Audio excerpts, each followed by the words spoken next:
Welcome back, folks. Now another slow night means it's time for us to take another look back at the year in the Siouxland sports world. Now we've covered basketball and the spring sports season in Siouxland, but before we get to the summer, we have to go back into the winter, where Siouxland not only had success on the hardwood, but on the mat, the ice, and even in the pool.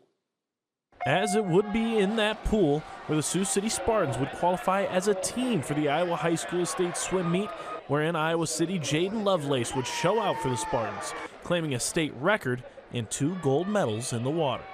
I just want to let everybody know, no matter where you come from, no matter who you are, you can do anything that anyone else can do if you put your mind to it.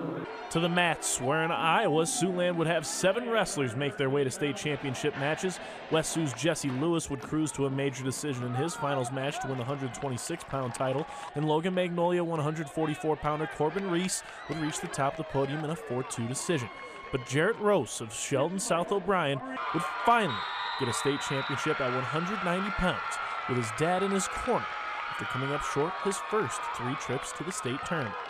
And after the match, when he pulled me off to the side before I came and talked to you guys, it was definitely a moment that we'll have forever. As a team, the Sergeant Bluff Luton Warriors would go on a run to the state dual championship, where it would come down to one final match. But SBL would settle for a runner-up finish after another phenomenal season. In Nebraska, team and individual successes on the mat, the Battle Creek boys taking home the team championship in Lincoln. Meanwhile, 5 individuals from Siouxland would reach the top of the podium, including at 165 pounds, where Crofton Bloomfield's Wyatt Tramp would finish off an undefeated regular season.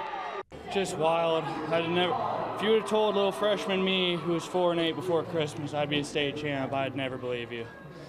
I would have laughed at you, actually.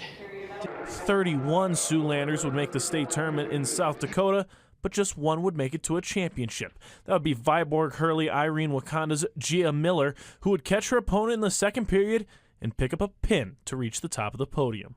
But I am in so much shock, it doesn't even feel real. It feels so awesome to finally get here these past 4 years. I've worked so hard, and I'm so happy to be here. On the ice, the Sioux City Musketeers would finish the season at 39-25-5. Good enough for second in the Western Conference, but top-seeded Fargo would knock out the Muskies in the postseason.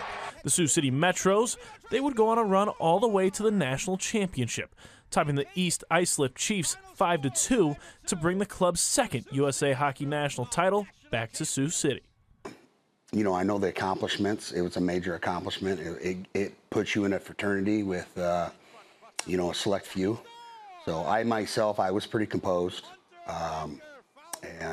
So I had that, you know, I have that experience, and ultimately it was fun being in that spot to help lead a group of young men. From state and national championships to broken records, last winter in Siouxland had plenty of memorable moments.